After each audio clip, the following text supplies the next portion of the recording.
The Genesis flood is often remembered as a punishment for human wickedness, but ancient records point to a more precise biological target, an execution meant to eradicate a specific corrupted bloodline.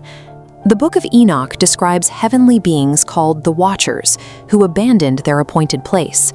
They descended onto Mount Hermon and bound themselves to an oath to take human wives and cross a boundary never meant to be breached. From these unions came the Nephilim, ravenous giants whose existence violated the natural order.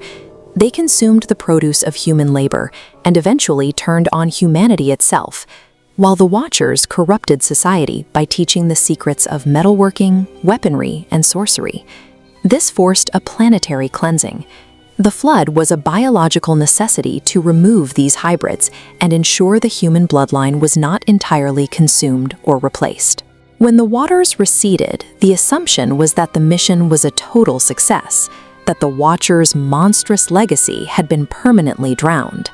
But the historical texts that follow the flood contain a terrifying anomaly. In the Book of Numbers, the specific targets of that deluge somehow reappear. Israelite spies entering Canaan reported seeing the Anakim and Rephaim, tribes of such immense stature that the scouts felt like grasshoppers beside them. This presents a biological contradiction.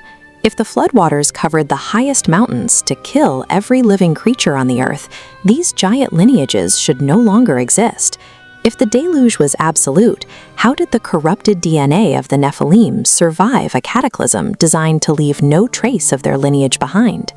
Two primary theories explain this return. Either a second angelic incursion occurred, or the giant's genetic code survived the flood within a passenger on the ark. Once repopulated, this surviving code seeded various ancient giant tribes, the Anakim, the Emim, and the Zamzummim. This contamination recontextualizes the subsequent wars led by Joshua and the Israelites as they entered the Promised Land. The conquest of Canaan functioned as a multi-generational military campaign to manually finish the eradication of these specific surviving bloodlines. A war famously included the defeat of the giant Goliath. Post-flood humanity found itself drafted into an ongoing conflict to complete the cleansing that the floodwaters had failed to finalize. This memory of giant, semi-divine beings isn't limited to the Bible. It appears to be a globally shared blueprint. Greek mythology describes the Titans, primordial giants who engaged in a physical war for the cosmos before being defeated and cast into an abyss. From the winged sages of Babylon to the legends of the Americas, isolated civilizations all carry identical accounts of a violent, giant-ruled prehistory.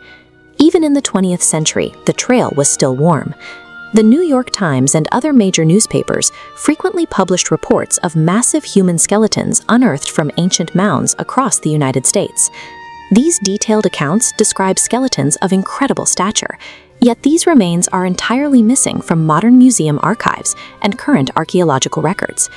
Between the ancient eradication wars and the contemporary absence of these physical remains, the legacy of the giants has moved out of the public record, leaving only the legend and a gap in our history.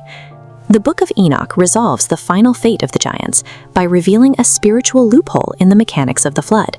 Because the Nephilim were hybrids of heavenly spirits and mortal flesh, the flood could only destroy their bodies. As spiritual beings, they could not drown. These disembodied spirits were condemned to wander the earth as the entities we now call demons, perpetually hungry, restless spirits that seek to afflict and influence humanity. Their fathers, the Watchers, were judged and bound in chains of darkness within the abyss, where they remain until the final judgment.